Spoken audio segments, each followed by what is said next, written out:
பார்த்து வருகிறோம்.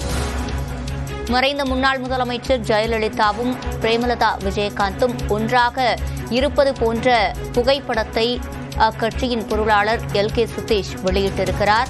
இது தொடர்பான கூடுதல் விவரங்களை செய்தியாளர் சுபாஷிடம் கேட்கலாம். சுபாஷ், முழுமையான விவரங்கள். அதிமுகவுடன் கூட்டணியோ எந்த கட்சியுடன் கூட்டணியோ என்பது டிசம்பர் மாதத்தில் சொல்வோம் என்று தேமுதிக பொருளாளர் பிரேமலதா விஜயகாந்த் தெரிவித்திருக்கிறார். அது மட்டும் இல்ல, உள்ளம் தேடி இல்லம் நாடி என்ற ஒரு பயணத்தை அவர் சுற்றுப்பயணத்தை மேற்கொண்டு வரக்கூடிய சூழ்நிலையில் தற்போது அக்கட்சியின் பொருளாளரும் பிரேமலதாவின் சகோதரருமான எல்.கே. சுதீஷ் தனது பேஸ்புக் பக்கத்துல ஒரு போட்டோவை போட்டிருக்காரு. ஒரு பக்கம் பிரேமலதாவும் ஒரு பக்கம் ஜெயலலிதாவும் நிற்பது போல அந்த படம் இடம்பெற்றிருக்கிறது. இது ஒரு முக்கியமான விஷயமாக பொலிட்டிக்கல் டெவலப்மெண்ட்டுக்கான ஒரு பாயிண்டா, ஸ்டார்டிங் பாயிண்டா இருக்குமா அப்படின்றத பார்க்க வேண்டியது இருக்கு. ஏன்னா கட்சியினுடைய பொருளாளர் அவர் வேற யாரா இருந்தாலும் நம்ம விட்டுட்டு போயிடலாம். ஆனா டைரக்டா ஒரு பொருளாளர் ஜெயலலிதா அவர்கள் அதிமுகவினுடைய முன்னாள் பொதுச் செயலாளர், முன்னாள் முதலமைச்சராக இருந்தவர், அவருடைய புகைப்படத்தை பதிவிட்டிருக்கிறார்கள் என்பதுதான் இப்போ முக்கியமாக பார்க்க வேண்டியது இருக்கு. இதற்கான காரணம் என்ன என்பதை தேமுதிகவோ அல்லது எல்.கே. சுதீஷ் அவர்களோட இருந்து விளக்கம் வருன்றதை நம்ம எதிர்பார்க்கிறோம். சுபாஷ், முக்கியமாக நீங்கள் யாருடன் கூட்டணியில் இருக்கிறீர்கள் என்கிற கேள்வி எழுப்பப்பட்ட போது அவர்கள் அதிமுகவுடன் கூட்டணி இல்லை என்ற ஒரு பதிலை அவர்கள் கூறவில்லை. ஆனாலும் அதை உறுதி செய்யவும் இல்லை. இந்த சூழலில் இந்த புகைப்படம் என்பது என்னென்ன அரசியல் வட்டாரத்தில் எவ்வாறு பொருள் எடுத்துக் கொள்ளப்படும்? ஒரு தலைவருடைய புகைப்படத்தை எல்லாரும் பயன்படுத்தலாமா அப்படின்னா அது பயன்படுத்தலாம். ஆனா இப்ப இருக்கக்கூடிய ஒரு தேர்தல் சமயத்துல அதை எப்படி பயன்படுத்துறாங்க, இல்ல எதுக்காக பயன்படுத்துறாங்கன்றதா ரொம்ப கவனத்துல எடுத்துக்கொள்ள வேண்டிய ஒரு விஷயமாக இருக்கு. அதுவும் அவர் அதிமுகவுடைய பொதுச் செயலாளராக 32 ஆண்டுகள் இருந்த ஒரு தலைவர் ஜெயலலிதா. அதிமுகவுடன் தற்போது கூட்டணி இல்லை என்பதை தெளிவுபடுத்தி இருக்கிறாங்க தேமுதிகவும். ஆனா தேர்தல் நேரத்துல நாங்க என்ன முடிவெடுப்போன்றதை அப்ப சொல்லுவோம் அப்படின்றதையும் சொல்லியிருக்காங்க. அப்படிப்பட்ட சூழ்நிலையில தான் இப்போ இந்த புகைப்படத்தை வைத்ததற்கான காரணம் என்ன என்ற ஒரு கேள்விதான் எழுந்திருக்கு. அதற்கான விளக்கம் அவங்க தரப்புல இருந்து வரும்னு நம்ம எதிர்பார்க்கலாம். இதுவரை தேமுதிக தரப்பில் இந்த தேர்தலுக்காக எவ்வாறெல்லாம் தயாராகி வருகிறார்கள்? உள்ளம் தேடி இல்லம் நாடி அப்படின்ற ஒரு பரப்புரையை பிரேமலதா விஜயகாந்த் தொடங்கி இருக்கிறார். கும்மிடிப்பூடியிலிருந்து அவர்களோட சேர் தமிழ்நாட்டின் பல்வேறு மாவட்டங்கள், அதாவது தமிழ்நாட்டில் இருக்க எல்லா மாவட்டங்களிலும் எல்லா சட்டப்பேரவை தொகுதி வாரியா அவரும் அவரது மகனும் அதே போல அவருடைய சகோதரரும் கட்சியின் பொருளாளருமான எல்.கே. சுதீஷும் உடன் செல்வதை நம்ம பார்க்க முடியுது. அவங்களுடைய சுற்றுப்பயணம் தொடர்ச்சியாக இருந்து வருது.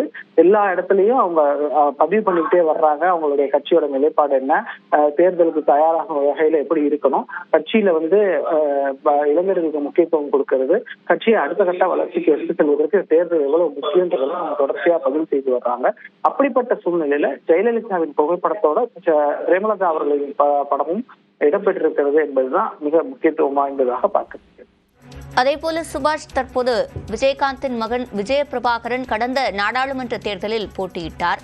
தற்போது அதுவும் மிக சிறிய வாக்கு வித்தியாசத்தில் தான் அவர் தோல்வியடைந்தார். இந்த சட்டமன்ற தேர்தலை இவர்கள் எதிர்கொள்ள எவ்வாறெல்லாம் தயாராகி வருகிறார்கள்? குறிப்பாக நீங்கள் சொன்னது போல தற்போது அவர்கள் மேற்கொண்டிருக்கும் பயணம், அதே போல இந்த புகைப்பட வெளியீடு, இதெல்லாம் அவர்கள் என்ன வியூகம் அமைத்திருப்பதை காண்பிக்கிறது? இல்ல, தேமுதிகவை பொறுத்தவரை கடந்த தேர்தலில் அதிமுகவோட கூட்டணி வச்சிருந்தாங்க. அந்த கூட்டணியில விஜய் பிரபாகர் மிக சொற்ப ஓட்டுகள்ல தான் அங்க ஓட்டை இழந்தார். அப்பொழுது பாரதிய ஜனதாவும் தனிச்சு இருந்தது, அங்க ராதிகாவும் போட்டிருந்தாங்க விருதுநகர்ல.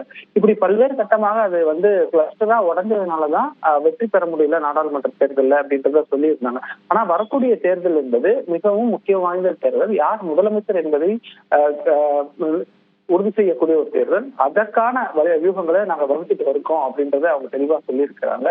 இது யாரையும் எதிர்த்து அல்ல, ஆனால் தமிழகத்தின் மாற்றம், அதே போல தங்களுடைய கட்சியின் வளர்ச்சிக்கான ஒரு முனைப்பாக இருக்க வேண்டும். ஏன்னா விஜயகாந்த் இல்லாமல் இந்த தேர்தலை சந்திக்க போகிறோம்.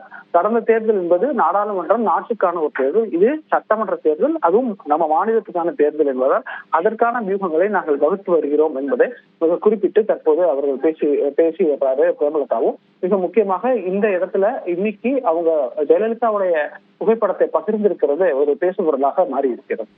சுபாஷ், நீங்க இணைப்பிலேயே காத்திருங்க. தற்போது நம்முடைய செய்தியாளர் லிபிகா இணைப்பில் இருக்கிறார், அவரிடம் பேசலாம். லிபிகா, தற்போது வரை தேமுதிகவை பொறுத்தவரையில் தேர்தல் கூட்டணி தொடர்பாக என்னென்ன கருத்துக்களை எல்லாம் கூறி வந்திருக்கிறது? இந்த புகைப்பட வெளியிடப்பட்டதற்கான காரணம் தொடர்பாக எதுவும் கூறப்பட்டிருக்கிறதா? சிவரஞ்சனி, ஏற்கனவே அதிமுக அதே போன்று தேமுதிக வந்துட்டு கூட்டணியில இருந்து வரக்கூடிய நிலையிலும் தொடர்ச்சியாக தேமுதிகவினுடைய வருகின்ற சட்டமன்ற தேர்தலினுடைய கூட்டணி அப்படிங்கிறது அடுத்த ஆண்டு ஜனவரி மாதத்துல தெரிவிக்கப்படும் அப்படின்னு ஏற்கனவே கட்சியினுடைய பொதுச் செயலாளராக இருக்கக்கூடிய பிரேமலதா விஜயகாந்த் அவர்கள் தெரிவித்திருந்தாங்க. இந்த நிலையில தற்போது கூட்டணி பத்தி எந்த ஒரு பேச்சும் இல்லாத நிலையில தொடர்ந்து தற்போது தேமுதிகவினுடைய பொருளாளராக இருக்கக்கூடிய எல்.கே. சுதீஷ் தன்னுடைய முகநூல் பக்கத்துல ஒரு புகைப்படத்தை வந்து தற்போது பகிர்ந்திருக்கிறார். அதாவது முன்னாள் முதலமைச்சர், மறைந்த முதலமைச்சர் ஜெயலலிதா அவர்களுடைய புகைப்படமும் அதே போன்று அருகில் வந்துட்டு தற்போது தேமுதிகவினுடைய பொதுச் செயலாளராக இருக்கக்கூடிய பிரேமலதா விஜயகாந்த் அவர்களுடைய புகைப்படத்தையும் சேர்த்து தற்போது பகிர்ந்திருக்கிறார். இது குறித்து நியூஸ் 18 தமிழ்நாடு செய்திகளுக்கு விளக்கம் அளித்த தேமுதிகவினுடைய பொருளாளர் நேற்று வந்து ஒரு தனியார் நிகழ்ச்சியில விருதானது தேமுதிக பொதுச் செயலாளர் பிரேமலதா விஜயகாந்துக்கு வழங்கப்பட்டது. அது இன்ஸ்பிரேஷன் விருதானது வழங்கப்பட்டது. அதன் அடிப்படையிலும் குறிப்பாக ஆகஸ்ட் 10ஆம் தேதி வந்துட்டு சிங்க தினமானது கொண்டாடப்பட்டு வருவதாகவும் அந்த வகையில முன்பு மறைந்த முதலமைச்சருடைய ஜெயலலிதாவை பெண் சிங்கம் என்று அனைவரும் அழைக்கப்பட்ட நிலையில தொடர்ந்து அவருடைய ரோல் மாடலாக இருக்கக்கூடிய தற்போது தேமுதிகவினுடைய பொதுச் செயலாளராக இருக்கக்கூடிய பிரேமலதா விஜயகாந்துக்கும் சிங்கப்பெண் அப்படிங்கிற ஒரு இதை நினைவுபடுத்தும் விதமாக இந்த புகைப்படத்தை பகிர்ந்திருப்பதாக அவர் தெரிவித்திருக்கிறார். நேற்று நிகழ்ச்சியிலையும் அவர் பேசியிருக்கக்கூடிய நிலையில தொடர்ந்து தற்போது சிங்கப்பெண் என்பதன் அடையாளமாக இந்த புகைப்படத்தை பகிர்ந்திருப்பதாக நியூஸ் 18க்கு விளக்கம் அளித்திருக்கிறார். சிவரஞ்சனி, விவரங்களை வழங்கியமைக்கு நன்றி லிபிகா.